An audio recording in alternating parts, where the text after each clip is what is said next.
guys, welcome to AnimeinkArt Live Talks. We're live on YouTube. We're gonna get everybody in here, get it started. It's gonna be a fun stream today. I hope you guys had a good Monday back off from Thanksgiving. I know that can be very rough for some of us. I had 5 days off. For some people, it's probably less time than that. But it's never a fun time trying to get back into it. So just gonna get some of the good people on here that always come on. And then let's introduce our wonderful guest that we have on tonight. So for those that may not know what this show is about, this is where we talk with different creators in the Blur community about their journey in content creation, how we can support each other better than communities. So today we have very special guests, all around content creator, podcaster, general content creator. You may have seen them on the Retro Crush, the Storm podcast, their own content that they have on their YouTube channel. They also stream on Twitch as well. So definitely it's going to be an amazing show. So definitely let's get our guest on right now. Let's get it started.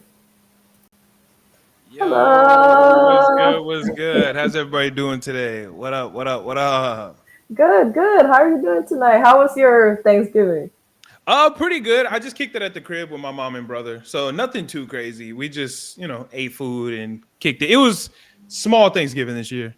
Yeah, for us, usually it's not like too big. Like sometimes like it's just like my family, like my mom and my dad, and then like my husband and then his mom. So it's kind of like the same thing. He had to work though, so he came later. It was Yeah, I just get the it. three of us. One of my best friends, he had to work. My boy C2, he was working the whole day on Thanksgiving, which is crazy. But I mean, hey, the extra. I think he got like 2.5 pay. So Mm. Yeah, I think it's usually time and a half, so that's good. And again, just wanted to thank you so much for wanting to come on the show. I really do appreciate it. Oh, for sure. I'm with it. I love talking. This is what I do. I talk for a living. So yeah, any opportunity I get, I'm down to talk. I I'm a actually professional yapper. I actually came across some of your content like a little bit more frequently. Because I also I know you didn't get to go, but I also got invited to the Tokyo Ghoul concert, and I Yeah. saw your interviews and like all your promo for it. So that's how I kind of like got more into your stuff. I'm like, oh, this is cool. You got a lot of cool stuff going on. Yeah, I really wanted to go, but it didn't end up happening the way it was supposed to. Mm. But it's all good. It's all good. But yeah, I'm a Tokyo Ghoul fan till I die. It's one of my favorite anime. No matter what people say, Tokyo Ghoul gets hate. I don't care. I love it. I'm forever gonna love it. Yeah, I'm forever Tokyo Ghoul. That's true. So for people that may not know who you are, introduce yourself and what you do. All right. My name is Malcolm Crawford. I am a content creator, podcaster, live streamer. I do a little bit of everything. As of right now, I don't know. It's starting to look like more of a live streamer than anything else, which is cool. I enjoy it. I've gone live every single day since October 1st, um, Wow. which is exhausting, but my chat is so awesome. It's such a good family. I'm a little bit of everything, but right now, I don't know. It's looking like I'm a live streamer, so we're gonna keep going and see if we can keep this live streaming ball rolling. Yeah, I know it can be exhausting, like especially when you do it every single day, and then those days when you don't even want to be on the camera, but you do the best you can. Yeah, like having a chat. Like my chat is like a community. Like even right now, they're going crazy in the chat. Like it's such a tight knit community to where we're all like family at this point. Yeah, That even days where I'm like I don't feel like streaming, I'm tired or I'm sick or I'm whatever. I yeah. I spark the stream up and we end up having a good time no matter what. I can't tell you how many days where I'm like, I'm tired. I'm gonna turn the stream on. We're gonna do like a quick 20 minutes and then get out of here. And Mm. then end up streaming for hour and a half, 2 hours, 3 hours sometimes. And that wasn't even the game plan, just because the stream is we're all just having such a good time. It's like, man, we might as well just keep going. Yeah, I definitely understand that. Yeah. And I wanted to start from the beginning because I like checked through some of your content, checked Yeah, through for like sure. the YouTube channel. You've been doing it for a while. So what inspired you? You do a lot of different things also. So what Yeah. inspired you to start and to share it with the world? Okay, that's a kind of long, weird story. So I started off in hip hop actually, not in anime. And I was managing a couple different hip hop artists. Mm. One of them, he was at this time I was 18, and he was 15. So he was getting like really big, actually, like 20,000 play songs in like 2018, which is like insane. So we wanted to do shows in venues, but because we were so young, nobody would book us. So basically, I had to start throwing shows, and I needed a name to do it under, and that's how the Storm came about. From that point on, the Storm was like a hip hop media thing, and I wanted podcasting hadn't blown up yet, but I wanted to get a podcast on the radar. So I built a podcast out, and I wasn't even supposed to be on the podcast, but we didn't have, and I ended up on the first episode, and we just kind of kept rocking from there on. And as we went, like the show kind of just turned into a little bit of everything. And now it's mostly anime because we enjoy anime the most. And that's kind of how I got started into it. Like that wasn't even the game plan. Like I was just I was a background type of guy, and my plan was to stay background. But as time went on, I just ended up in front of the camera more and more. And now that's what I do. I'm in front of the camera, man. Yeah, I definitely understand that. And I wanted to ask, like, how was it for you, like, growing up as, like, as they call us, like, blurs and loving all things, anime, comics, video games? And how do you feel now that there's other people that you've been able to interact with in the community that also love it, also doing the same things you're doing? You're able to do content. Like, was it a full circle moment for you? Was it surprising for you? So, crazy thing is, hey, Zanny, thank you for the sub on Twitch. Appreciate it. Crazy thing is, I didn't start anime as a kid. So I've always been a nerd, but I was like a Marvel nerd, DC. I watched a bunch of cartoons and stuff like that. That's really what my bag was. I didn't start getting into anime till high school. Till 2016, I started watching Naruto. And from then on, like the ball was rolling. But like growing up, I'm from Chicago, but I'm from the suburbs. So being a nerd wasn't really like a weird thing or like a crazy thing. All of my friends rocked with the same stuff I rocked with. Yeah. Like my brother, E-Man and C2, they've always rocked with anime. That was like their whole thing. So I actually used to make fun of them because that's my best friend and my little brother. So I used to make fun of them. But like everything else, we all did the same. We watched cartoons, we watched DC, we read comics. So like I didn't even really feel like a nerd. I was just like, this is just what we do. This is our version of fun. I thought everybody was like that. But it's super cool to be able to see the community grow and have a community of people who rock with the same things that I rock with. And like the community that we've built is ridiculous, and meeting more people in this community is more fun every day. It's super fire. I love it. The blurred community is the best community in my opinion.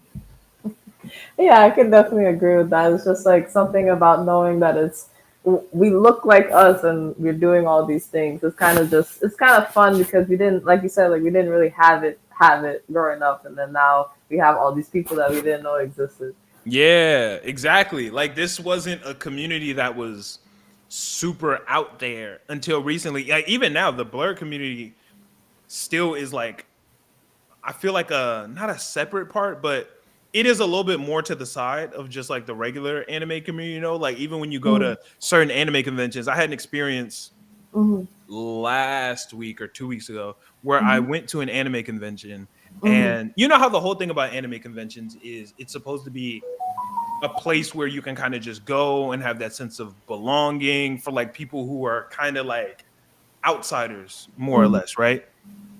I don't look like an outsider. Like I look quote unquote cool. So I went to an anime convention and I actually felt more uncomfortable in the convention than I did like just in regular life. I was like, man, this is not the vibes. Like I'm not rocking with this. So like when I go to like blurred cons and stuff like MomoCon or DreamCon, I've never been to blurred con. I want to go. Yeah. But like those are places where it's like, oh shoot, like I'm really comfortable here for real. Because that con I went to last weekend or 2 weekends ago, I was not rocking with it, and they really weren't rocking with me either. Oh my god, I could tell. I was in there, and like it was like my very presence made them uncomfortable, and I was like, all right, man, this, yeah. No, I feel that like so like you always gotta be mindful because sometimes you'll go to a certain event and you're like, okay, yeah, it's cool, or it's like in between, and then sometimes you're like, I don't know if they want me.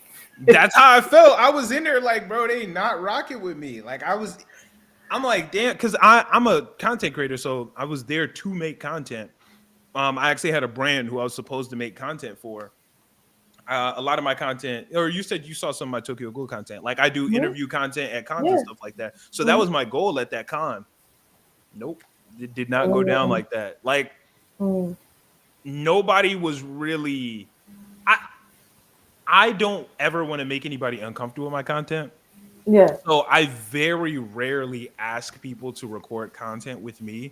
Normally, my strategy is at the con and I wait for people to come up to me. So like if they recognize me from TikTok, or some people just see the camera and is like, "Hey, can I be in a video?" Yeah. So at that con, that didn't happen at all. They were all scared of me. Uh, Mm. so yeah, it didn't. It was an interesting experience to say the least. Yeah, I could definitely understand that. And yeah. I wanted to talk about the Storm Pod, how that came to be. What were some of the lessons you learned to get it to get it started, and when you first got into it to now? Lessons to get it started. Really, we didn't have any. Like we went into it from zero, recording in one of my homies' basement, who he's not even on the pod anymore. Mm, And we really just had to kind of grow it from zero, learning as we go. It's really like I would love to say that, well, kind of a little bit, mm, but I would love to say that like we have strategically grown and like angled our content this way. Our mm, podcast is literally just us. Like this is just yeah. how we act and interact with each other. Like some of the people in my Twitch chat right now have met us in person at cons and stuff.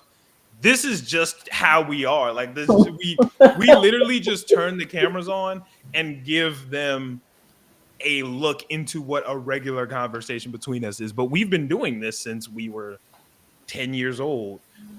When I first met my homie C, actually, maybe even earlier than that. We've been homies since like 9 years old.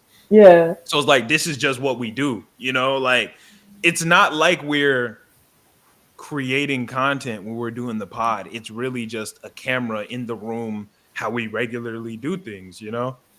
Yeah, and I mean it makes it authentic, and I like how like it fits what you've already been doing, especially on the YouTube channel. Like you guys have, like you said, you guys have really expanded over time. I've seen the reviews, I've seen the hot takes, I've seen like how you had your audience, like give voicemails for different like scenarios and stuff like Yeah. that. It's very interesting. So I wanted to ask like how like what was the first segment that you did, because all of those that I mentioned is things that you do now, but I know you guys started somewhere. Like how did you guys end up adding all of those things and like integrating the audience so that they can like hear their takes and like you give your opinions on their takes?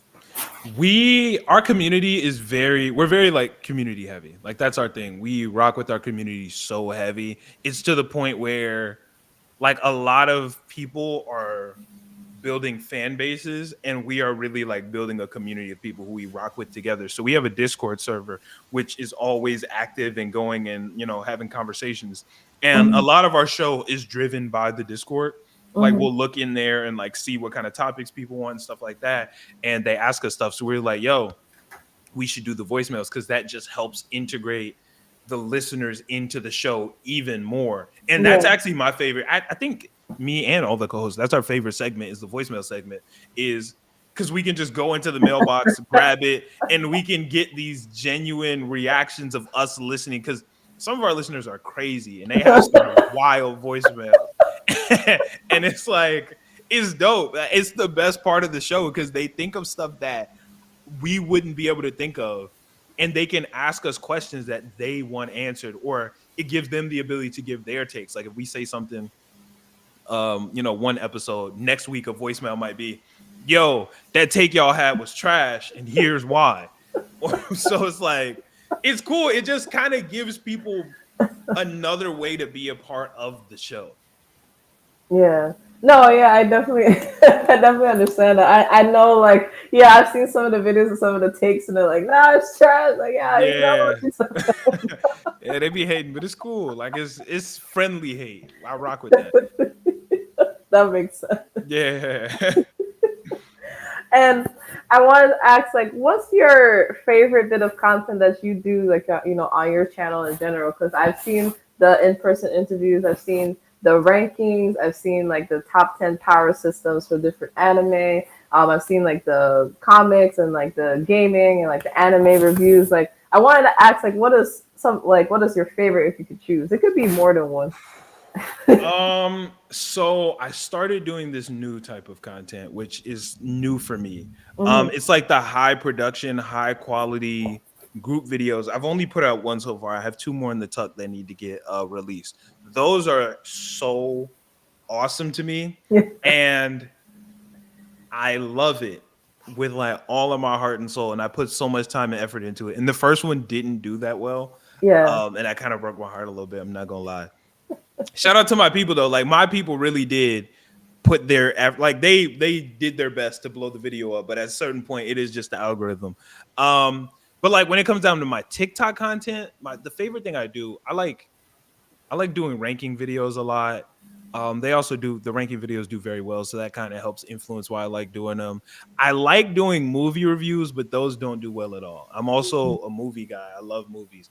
Those never do well. Mm. Like, but I enjoy doing them because I'm at the movies at least 2 times a week. So, but they don't do well. So it is what it is. I'm not, I the stuff that doesn't work well on TikTok, I can always still do it on the podcast. So me and E-Man, we do movie reviews on the pod. But yeah, on TikTok, no numbers on the movie reviews. It hurts my heart every time. And I think that was actually, I think, the content that I was gonna bring up.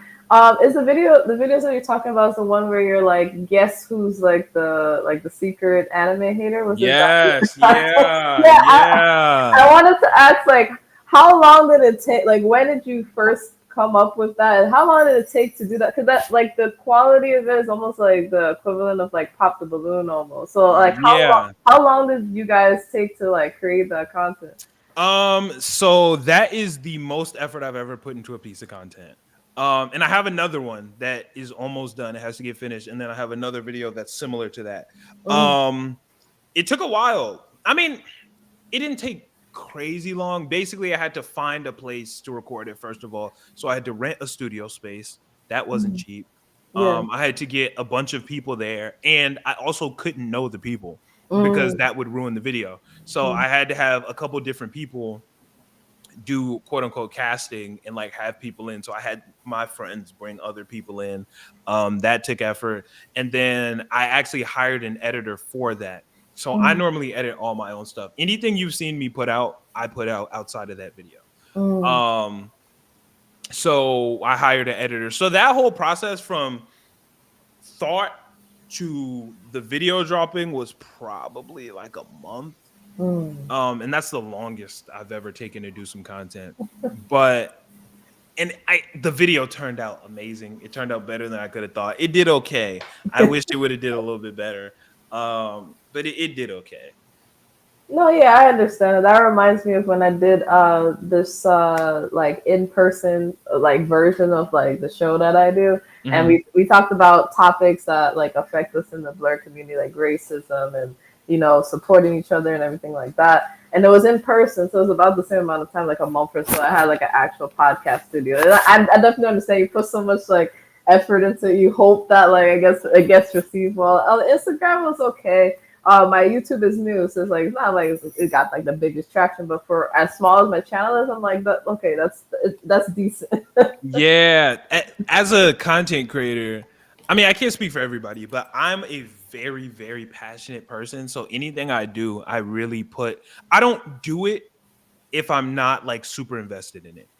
So any piece of content that you see me put out, like I genuinely care about it. So when videos of mine flops, it Yeah. actually does like hurt my heart because I'm like, man, I don't do videos just because I'm like, whatever. I know this is the trend right now, so it'll do well. I don't do that. I only do videos that I like actually care about and like believe in. So when they flop, it's like, Like, dang, man, like I really wanted that to slap for real. So that it didn't flop. I'm also kind of hard on myself, but it didn't flop, but it didn't do as well as I wanted it to. no, yeah, I get that. Sometimes as creators, we just really gotta like, we just really gotta navigate, especially with it changing every, like, especially this past 2 months. Yeah. Even I'm just like, I'm really trying to figure it out too. So Yeah, you gotta be tapped into the algorithm at all times. yeah, that is true. And I wanted to talk about that specific panel that you got to do recently with Every Day is a Yay show. And you Yeah. got to talk about like being creative like in like the AI scene and like Yeah. how to navigate that and everything. So how did you get the opportunity and like how did that opportunity go? First off, your research is crazy. What in the world? Uh, yeah. So I was on that. That was like last week. Yeah. But yeah, so Jewel, she's a friend of mine. I was on her podcast, the Everyday's a Yay show, a year and a half ago, maybe. Mhm. And then she came on my show, a show that we don't do anymore. I know chat's gonna go crazy when I mention it, but a show we used to do called Thunder Talks. Mhm. We don't do it anymore. But she was on that show and it was awesome. Mhm. So we've been friends since then. And she invited me to do this planner. I was like, of course. Basically, like when it's content Yeah. and I have the opportunity to just, first off, yeah, but it also help out a friend. Yeah. I was like, yeah, for sure. So we went and it was like a cool panel discussion about AI and anime. Not in the anime. Well, it was just AI in content creation in general, but like, my section is anime. And it was Mhm. a super dope vibe. I had an amazing time. Like, shout out to Jules, shout out to Every Day is a Yay. She's killing it over there. And I love collabing with her. Maybe I'll even get her on the stream one of these days. Yeah, my chat is going crazy for Thunder Talk right now. um, but yeah, I love collabing with Jules. She's awesome. Yeah, that's awesome. And it seems like an interesting talk that like I wish even I could do. I live in Jersey, so it's always something to travel, but one day Yeah. hopefully I'll be able to make it to one of them. Yeah, no, for sure. She's like one thing that I appreciate a lot is as content creators, like I would say me and my team, our superpower is being able to do things like really fast. Hmm. And we do things kind of like fast and we adapt quickly. I always have a lot of respect for people who are able to do like all the planning and have stuff Mm. super professional and laid out because Hmm. that's not us. We're very shoot by the hip. We're very like, if I have an idea for a video, I could have that video out tomorrow, Yeah. But like, she's the type of person to where it's like, okay, I need a production team, and this is what it's going to be like. This is going to go from 12 to 12:20, this is going to happen. And then from this time to this time, this is going to happen. Yeah, we're not like that at all. We're even when she pulled up to our show, she was like, yo, what are the topics? And we're like, we're going to turn on the cameras and go. Like that's just how we rock. There's another guest. I can't say who, but we're about to have a big guest on our podcast, and his publicist is like, hey, like, what are the topics? Like, what are the questions we have? And we're like, unfortunately, that's not how we rock. We're just gonna turn on the cameras and flow naturally. And luckily, he was like, "Yeah, cool. Like my client likes that. That's like his type of vibe." So yeah, but we're free flowing. So I love it when people can be professional and have those types of productions because yeah, it's not us. And I know that you do a lot of in-person interviews at different conventions and for different things and for different brands that you've been able to partner with. When did you first start doing like the in-person interviews? What was it a learning curve for you, like compared to like being in the studio and then like being in person? And how have you navigated over the time that you've done it? Yeah, definitely a learning curve, but not in the way of making the actual content. As Mm. far as making the content, that's pretty easy. Like it's just me. The content kind of makes itself. Like all you really got to do is come up with questions and they do the rest of the work. Um, but in terms of like doing it efficiently, Mm. that has been a learning curve. Like every time I go to a con, I have to learn something new because it's like, okay, how are we going to do it? Okay, walk around and ask people if they want to be in the interview. When you do Mm-hmm. that, sometimes people do it at an obligation, but it's not the greatest content, blah, blah, blah. Or Mm-hmm. even like, what kind of mics do I use? Or do this, blah, blah, blah. So Mm-hmm. the way that I shoot interviews now is Yeah. nothing like the way I used to shoot interviews. Mm. The first interviews that I did in 2023 was shot like at the mall.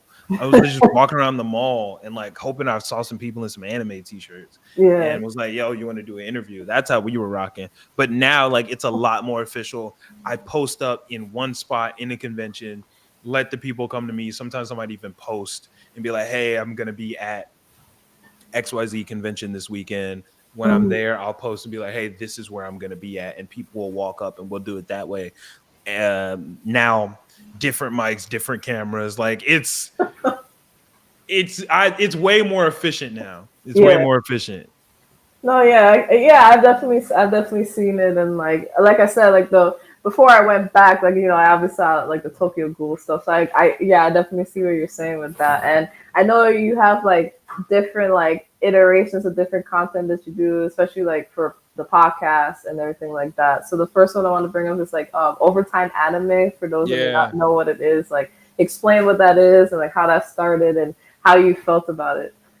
So Overtime, that's a sports brand. So they do like basketball, football, like a bunch. It's like I would call it Gen Z ESPN kind of. And they have an anime section. And shout out my boy du jour, DJ Breezy _splash. He works for Overtime. And me and him became cool. And basically they just wanted more content for content creators and stuff. So I signed on with them and I create videos with them. And I love that collab. It's a really cool opportunity, honestly, to be able to say that I work with Overtime is super dope. That's awesome. And then the other opportunity that you got is Retro Crush, like the podcast. And then so for those that may not know how it started, and it's all things like retro shows, retro anime, and stuff like that. And you guys get to talk about it. But something cool I think that you got to do is like you got to do like a screening for like an audience to see. Yeah. I hope I remember the name right. Is it Future Canon from Hayao? Oh, Future Boy Conan. Future Boy Conan from Hayao Miyazaki. How did that like podcast and like hosting it, like how did that come to be, and then how did you feel that you got to do that? That's pretty cool. I'm not gonna lie. It's insane. It was super insane. Yeah, that was a really cool event that I got to do, the Future Boy Conan screening. And that was my first time in New York since I was like a child. So that was a crazy experience. And I love the Retro Crush podcast. It's really cool because it kind of gives us the ability to branch out into something that we don't normally do. Because our show, The Storm Podcast, is pretty new gen. And we don't go back a lot. Not on the Storm podcast, but on the Retro Crush podcast, we go back, we watch older stuff, we get these like new experiences that we wouldn't regularly have if not for this show. So it's super cool. I like it a lot. I think it's really cool to get to see that, like even like Hajime no Ippo, it's in my top 3. I would have never watched it I probably would have at some point, but I watched it a lot faster because of the Retro Crush podcast. So yeah, I rock with that a lot. I really like Retro Crush, and all the people at Retro Crush are dope. Like they're like my friends now. The people who work there. Shout out to Matt Codner.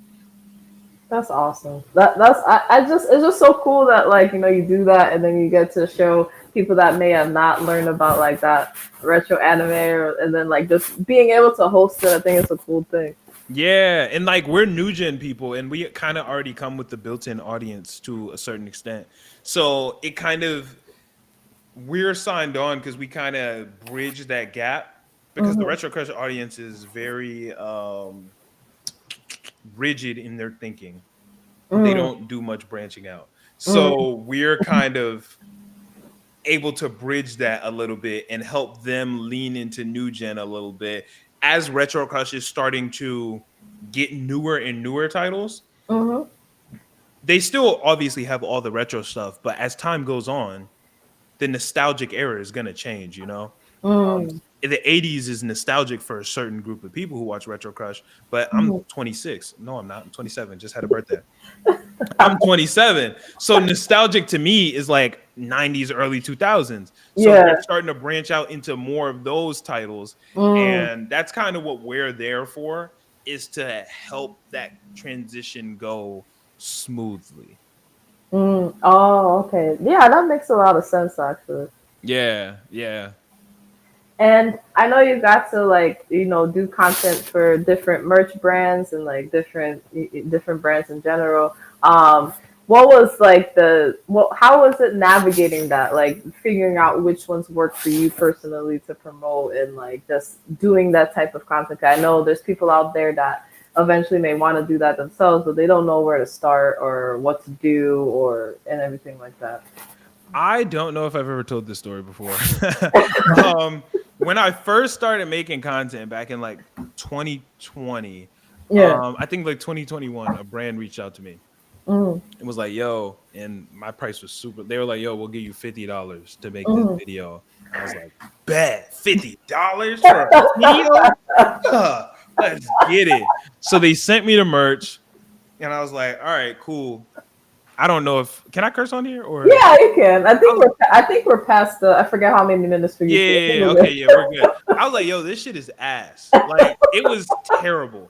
I hated it. I was telling E-Man and C2, I was like, "This shit is terrible." But they paid me the $50. I was like, "All right, Mm, whatever. I'm gonna make the video." So I make the video. I put it out, and at this point, my following isn't that big, yeah. but somebody bought it because Mm. I, did the video, and they DM me and they were like, "Yo, dog, this shirt is horrible. Like the quality is bad. Like, damn, bro. Like I spent my money on this." And I was like, "Whoa, I really did him bad. Like that sucks." So Yeah. from now on, Yeah. from that point on, if you ever see a video come from me that's Yeah. like a sponsorship or promoting something, it's because I genuinely rock with it. My rule of thumb is if a brand wants to work with me, they have to send it to me first before I like agree to anything. Cause I have to actually see if it's good.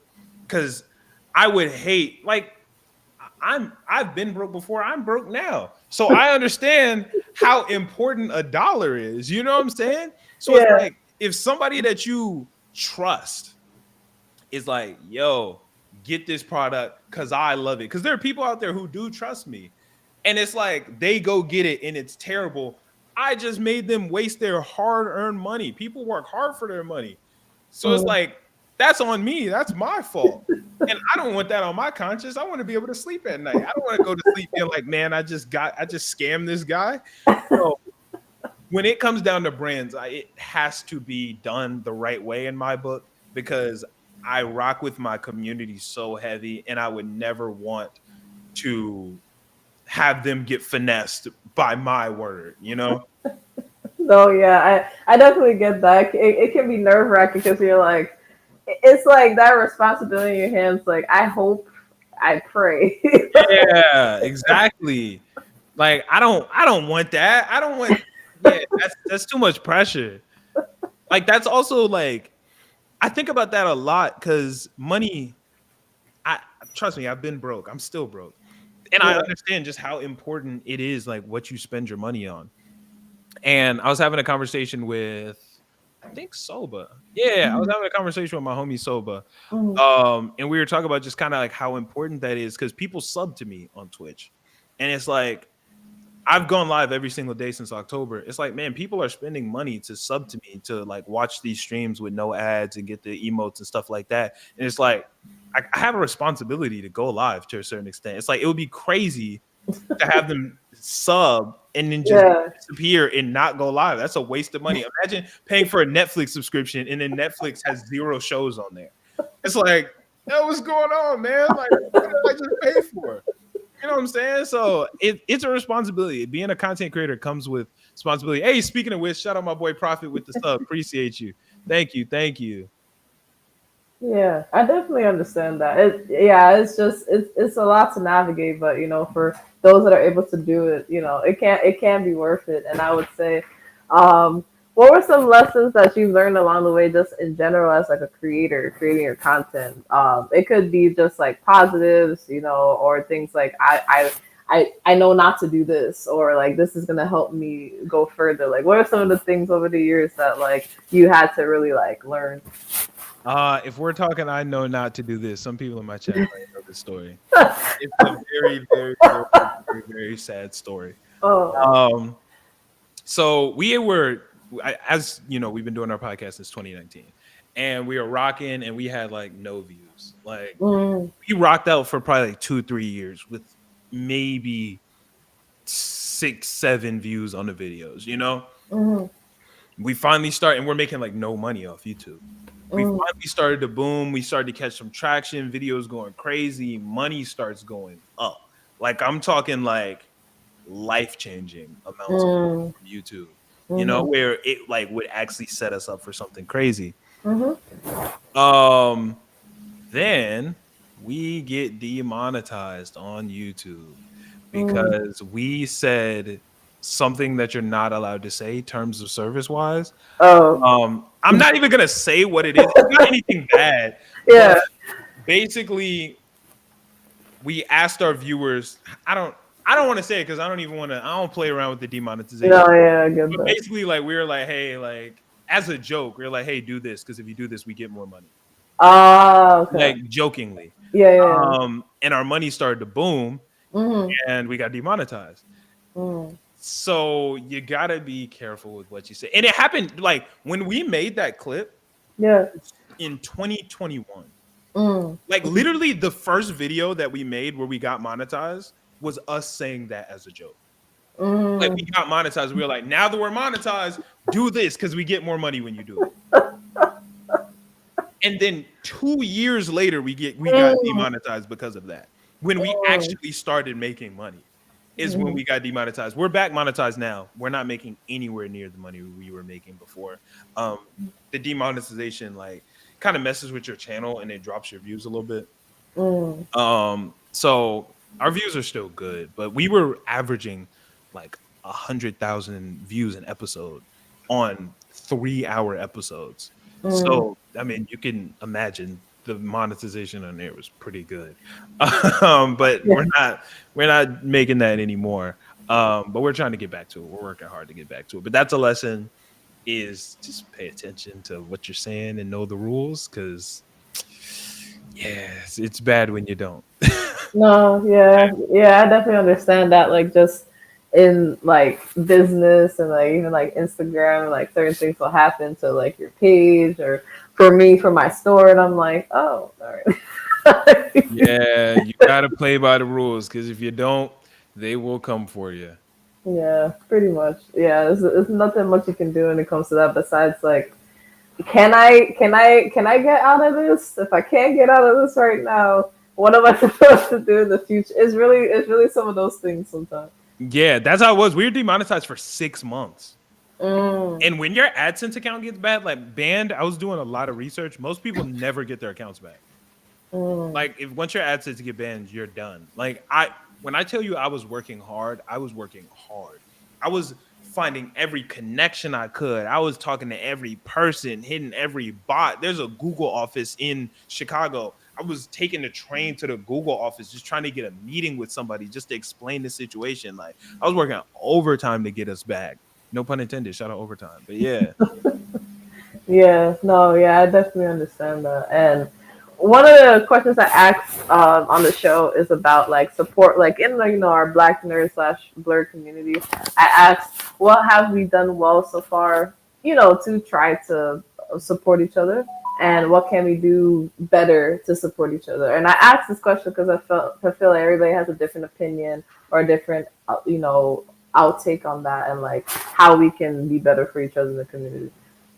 Um, that's a really good question. I feel very supported by my community, especially like other content creators. Like I have a good little group of content creators that we work together and we like consistently collab. Like shout out my boy Soba. I work with my boy De Jour, Official Jermaine. Like there's a lot of people that I know. Shout out Tokyo. There's a lot of people I know I can count on in the Blur community to just make good content together. Things that the community. Oh, Auntie Wibamani. Shout out to her too. She's awesome. Mm. I'm trying to think like things that the community could do better. I don't know, probably just show more support in terms of just, watching people's videos, like reposting to the story, Yeah. reposting on TikTok, whatever it is. Like whenever one of my homies posts, I always make sure hit the little repost on there or leave a comment. Just the small things that help boost the algorithm. It doesn't hurt or take anything to do that. You just hop in real quick, hit 2 buttons, and it reposts. It's really easy. I feel like that's one thing we could do to support each other more. That's a really good question, though. I wish I would have had a better answer. Yeah, that was a great question. I wish I had a better answer for that. Oh well. No, you're fine. Like I said, like I just asked because when I first started the show, like people because for me it's like this. Each creator has like a different follower count. It's never the same. Like you have your follower count. I'm like at almost 3,000. There's some people that are much lower. Like they can't really go live on Instagram now because of their whole thing. So I've had different levels. So like depending on the different levels, people have different thoughts of how they feel like they can support, or they don't. Like some of the smaller creators don't feel supported, or they're like they've been ostracized. Some people haven't, but they've observed this. So like I asked that question because I'm trying to see like where everybody falls like on the spectrum, and it hasn't. There's been like a consensus or like in the middle sometimes, and then sometimes it's like one person feels like this and another person feels like that, and I feel like it's okay for them to just talk about it because then they feel like they can actually talk about it. I don't feel like somebody's gonna like judge them for it, No, I feel that. That's a great question. Also, my chat is shout out E-Man. I didn't say E-Man. Yes, he's a content creator, but he's also my little brother. So it's hard to like when I'm talking about the creators that support me. I don't think of him as a creator support me. That's like a real person in my life that support me for real, But yeah, shout out E-Man. But awesome. Yeah, no, that's a great question. You should keep asking that. That was fire. No, yeah, of course. And I always ask about, like imposter syndrome and, like burnout and trying to balance everything. So for you as a creator, like how do you balance all the different things you do and all the different types of content and then dealing with everyday life? Like what helps you, stay motivated and to keep posting and, to handle everything? So if you ask the people close to me, like if you ask C2, he would say that I'm not human. I don't burnout. I don't get. I don't know. I don't really get that. Imposter syndrome. I just recently found out that I do have that. I didn't know that previously, but I guess that's kind of part of imposter syndrome. But like at New York Comic Con, I was, saying certain things or doing certain things, and my homies were like, "No, like you're that guy. Like you are actually like that." Because there were a couple of moments where I was like, "Oh, like I don't know if I'll be able to get this, or if this content creator will want to do a video with me, or oh wow, it's crazy that this person knew me, or I can't believe that I just shot a video with this person." And they're like, "Yo, like you're one of them." Like, because in my mind, it's like I am a content creator, but I don't think of myself as like that level. Like, and I'm still not anywhere near where I want to get, but like I don't think of myself at that level. And my homie was like, "No, like you for real are that level." Like I was saying certain things like, "Man, I just shot an interview with this guy. Like, I can't believe this guy watched my videos, or I can't believe I was just kicking it with her or him or whatever." And it was like, "Oh wow." That was, and my homies are like, "What do you mean? Like, you're just like them. Like we're all like that." So yeah, imposter syndrome, I just recently found out I had. Burnout, I don't really get that. I feel like when it comes down to content creation, I love it. So I do this for fun, and then my community also gives me a lot of energy. Like it's like, oh, okay, I'm gonna stream for them. Like this is just what I do. Like creating content is just what I do. It's my job. So I don't really feel burned out to do it, and it's part of my routine. Like you don't get burnout from taking showers every day or like eating lunch. Like content is just part of my day. Like recording the podcast is just part of my week. So I don't think of it as a task that I have to do. It's like this just is what I do, Yeah. That's how I look at it.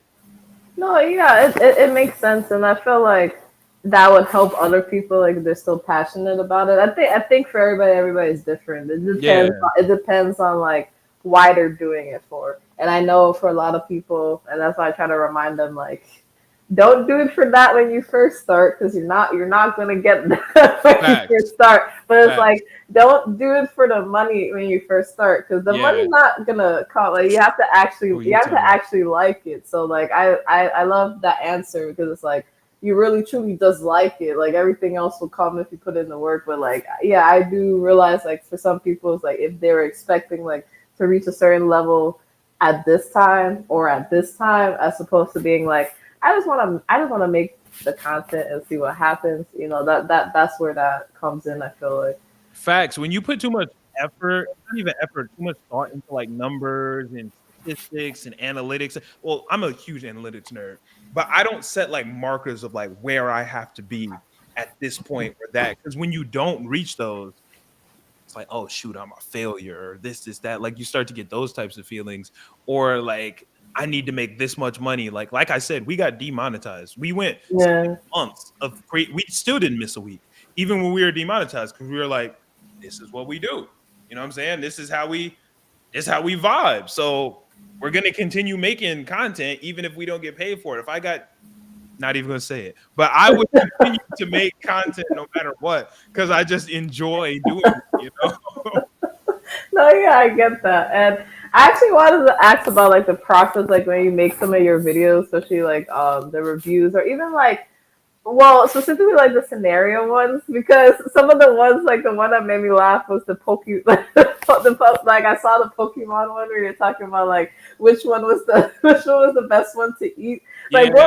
What is the process like when you're going into certain videos and like recording it or coming up with the idea? Like I know some people do scripts, some people don't. Sometimes it's off the dome. Like, what do you do when you're like creating your video? Nah, I don't script. I feel like this is just me. Like everybody is different. But if I have a script, I feel like it's very obvious that I'm reading off of a script. So I do my best to just shoot. Like I'll know what my video is gonna be. Maybe some videos I'll type out like a brief outline where I'll be like this. But I don't script videos. Like the Pokemon one, I'm trying to think. Did I do an outline for that one? Maybe I typed out like one or two Yeah. Pokemon that I knew I was gonna put on the list, but for the most part, it's turn on the camera and just start talking and see what happens. Edit it and see what we get. Cause yeah, I kind of wish I was able to script, but it's extremely obvious when I script. Like if I were to make a scripted video, y'all would know. I promise y'all would know. Especially since so much of my content is like so organic, it would be painstakingly obvious that it was not organic. Like, because it would just be so different. Yeah. Script is not for me. No. Yeah, no. I definitely understand that. Like I commend anybody that like does those type of videos, because it's like either some people do a script and they know how to, like make it look organic, or you do it organic and you just make it look like it's like it's some type of order. It's either Yeah. Yeah, because shout out my boy Yassine. Yassine, that guy, he's a scripter and his stuff is immaculate, like amazing, so well thought out, put together. Mine isn't like that. But it has a very genuine feel. I think that's why, I assume that's why people rock with me, is because it's just that genuine feeling. Because everything that I'm doing is actually, like, I don't do anything for like clickbait or for anything like, well, yeah, sometimes. Sometimes I'll intentionally clip a part of the podcast to make it clickbaitable, but the content itself is never clickbaity. Like it's all just genuine. That's how I don't know, it's the only way we know how to make content. Yeah, that is true. And I wanted to ask, what inspired you to start your Twitch journey? Um what inspired me to start my Twitch journey? I don't know. I've had a lot of Twitch journeys. There's been a couple different times where I've started Twitch and then stopped and started it again. Mm, Um this most recent run that I've been on mm, was really inspired by DreamCon and New York Comic Con. Like mm, those, when going to those cons, and just getting to meet different listeners and people who tune into my stuff, it's like, man, I gotta really lock in and give content to the people who rock with me. And Twitch is the best way. And it just gives us the ability, like you get that real time energy from people. Like that's kind of different on a YouTube video or a Yeah. TikTok. You still get that interaction, but it's kind of retroactive. Mm. Being able to get that real time interactive is like, even right now, like I'm looking at the chat as I'm talking, and it's like, yeah, this is cool. I don't know. It's a different type of vibe. I like it a lot though. Yeah. No, I definitely understand that. Like people have asked me, I've transitioned with the show just because of like, well, to be honest, like the algorithm Yeah, I get it. and everything like I that. get it. Trust me. And like, I've been trying my best not for any issues, but when you deal with stuff with Instagram and then they reset like your timer to 1 hour. It was like all of that stuff, and Dang. then like the algorithm changed in November. So I was like, Oh, I didn't even know that. I don't use IG Live at all. yeah, so I was on IG Live, Okay. but then sometimes those shows are like an hour. Sometimes they run a little bit longer than an hour. Right. So like for it to cut off, but it was that, and then people were asking me to like what other platforms, but I'm kind of still trying to figure it out. So I started with YouTube, and they were like, "Are you gonna do Twitch?" I'm like, first I gotta make sure I got the right layout for Twitch. You can't just go on there all crazy, Yeah. I feel like, I don't know. My mindset is always just do it and fix it later. Like Yeah. I start it, and then as I go, like if you tune into one of my Twitch streams, you'll know there stuff be going wrong. They make fun of me for audio issues. Like even at the beginning of this, Yeah. you were having audio issues, and I'm like, Yeah. no problem. That happens to us all the time. Any Yeah. stream, you can go in my chat, and it's a saying. It's not a storm stream without audio problems. It's like, do it first, and then we'll make it good later. Like, Yeah, for me, it's just I think the next step would be Twitch, so we'll see what happens with that. But I've been enjoying the having the mic, not having just the phone and everything like that. So we're step by step. yeah, it makes me feel more professional when I got the mic. Yeah, Yeah. that's how I feel. Yeah. And what are some of the goals that you have? It could be short term, long term, when it comes to everything that you're doing. $1 billion. No, I'm kidding. Maybe I might hit. I don't know. But my goals, I don't know. It's just to continue to grow, be able to do more and more things. One thing that's been on my mind heavy right now is getting a better studio. I'm not super crazy about the studio that we create content out of right now, so I want to do that more. Mm-hmm. I really want to get more lit on YouTube. Mm-hmm. Right now, Twitch is my main not Twitch. TikTok is my main platform. So I really do want to become more established on YouTube and continuing to grow on Twitch. Like Twitch, I'm having a great time on Twitch right now. So I want to continue to get more and more established on Twitch and grow my community more. And I would say those are probably my most immediate goals. Long-term goals, obviously, just keep growing my podcast. I want to get a podcast network where we got multiple shows on the lineup and stuff like that.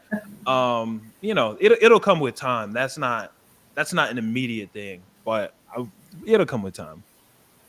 Yeah, I definitely agree with that. So it's like, it's a process, but I think the way you're passionate about it is only gonna go up from here.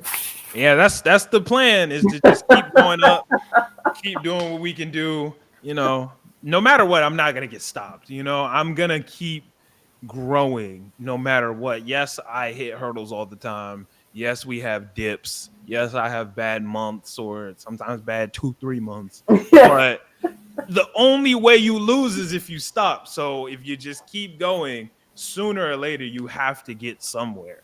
So that's my mindset and my aspect to it. So the goals will be reached. I don't know when they'll get reached, but they will get reached. No, yeah, that's definitely a fact. That's like, I feel like that's a constant reminder, because like you said, like some months, especially like the end of the year, you're like, oh wait, like, hold on. Yeah, especially the end of the year, TikTok suppresses views a lot. Yeah. So a lot of people are having a bad month. Last month ended up being, it started off so bad for me, but I ended up hitting a couple banger videos, and it ended up being a pretty good month. But end of the year specifically, like a lot of people get really discouraged because there's just less views to go around because big brands buy a lot of ad time. Mm-hmm. So your video, in order for their stuff to get played more, everyone else's stuff has to get played yet less. So these are harder months for content creators in terms of like views and stuff, and a lot of people get really discouraged by it, but you just got to post through it. Yeah, that's the same thing. Because you're an analytics person. I'm now trying to be an analytics person, and I'm noticing, especially like you said in the holidays. I'm like, you know what, it is okay. And then plus, Yeah. the whole thing with, like you said, like I'm not even gonna get into details just in case I get in trouble. The whole thing with TikTok and it integrated to other social platforms. Everything Yeah. everything is changing. So it's like, Yeah. you know. Yeah. Yeah, there's a lot of changes going on right now. Like, I have a group chat with a couple content creators, and we were just talking about that this morning. Like, a lot of stuff is changing over, especially over on TikTok, and we're just talk about how to move and continue in that and make sure that everything keeps going well for us. No, yeah, I definitely understand that. I've had chats because like the main platform is Instagram, and I had to do the same thing because I was just like, oh, this is new. Okay. What made you choose Instagram as your main platform? I don't know. I think when I first started, because because like my content, like I do podcasting now and I do cosplay, but I also do art. So Okay. me being like art and like like when you promote your merch, Yeah. I wasn't really like the TikTok friendly. Okay. Yeah, I get it. Especially when I first started growing. I was the how they say you have to reach a certain amount of followers when Uh-huh. when you do that type of content because you're gonna get spammed with bots. So I was getting spammed Yeah. with bots, and Got it. and Instagram was kind of a little bit more receptive to my content, and then that's how I Okay. Okay. ended up being on Instagram. I'm trying with TikTok. That makes sense. That makes sense. No, I get it.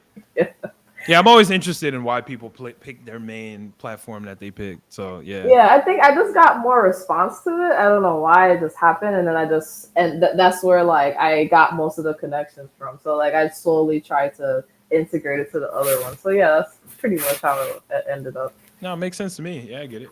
Yeah, and one of the last questions I'm gonna ask is like, how has this like journey that you've been on in general? How has it helped you as a person? It could be in any capacity.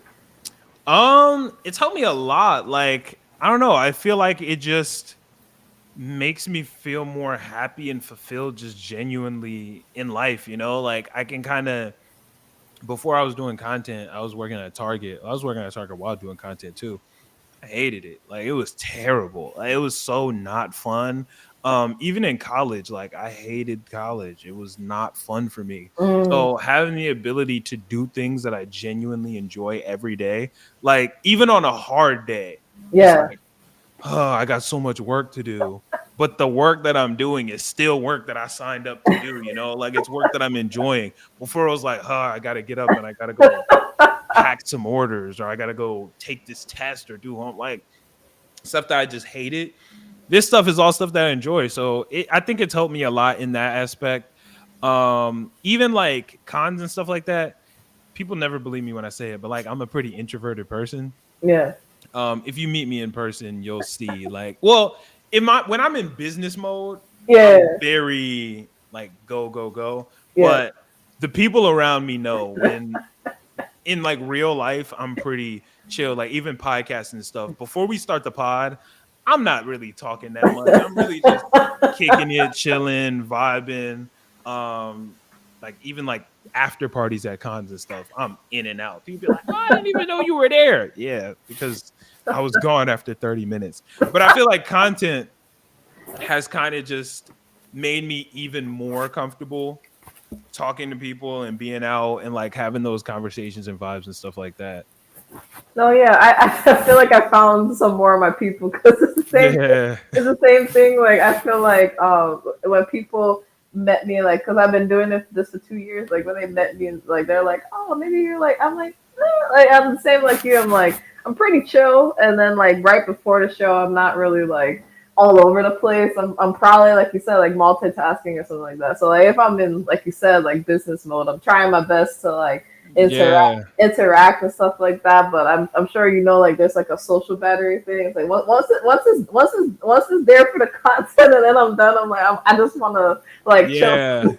Especially after pod. On our pod days, we're in the studio for like 8+ hours because we shoot 3 different things. We have our Retro Cars pod, we have the Storm podcast, we shoot Patreon content. So we're recording for like 8 hours a day. When I get home and I'm done talking, I'm not trying to speak. Especially if I'm also streaming that day. Yeah. Like, I stream, man, I'm out of words. I don't have any, like, I've hit my limit. I'm not trying to talk no more. That's why a lot of times after pod day, I just go to the movies because I don't gotta talk. Like, I just hit the movie theater, I'm quiet, I watch a movie, and I'm cooling. Because, yeah, you would think I'm extroverted, but I'm a pretty chill person.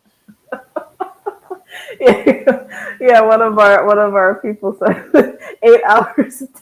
Yeah, no, we shoot and talking the whole time. Like, it's not like we're potting. So for these 8 hours, we are speaking for 8 hours because our retro cars. Yeah, it's a lot. Those are long days. Especially now in December, we do something called Podsmas, where on our Patreon we drop 1 video every single day. Exhausting. It's exhausting, and it's so much talking, but it's worth it. It's super fun, and our listeners love it, so we continue on. That's awesome. And I just had such a good conversation with you, and I just wanted to give you the chance to like plug in where you want people to follow you, check out your content, keep up to date with what you're doing. For sure. Y'all can find me everywhere at Malcolm Crawford _. If you want to watch my personal content, you want to see me and the homies, you can check me out over on the Storm podcast. That's THA Storm podcast. You'll see a little cool tee that looks like this. But yeah, you can find us everywhere. We're nerds. We talk about nerd stuff. We vibe. We have fun. We laugh. We make fun of each other. Like, it's just real good homie content. So if you're ever looking for that, you know where to find us. That's true. And again, hopefully you had a good time. I enjoyed getting to know more about you, and thanks to everybody in your stream, you know, because you were streaming, that was interacting. Sure. Shout out to the stream, man. Shout out to the stream.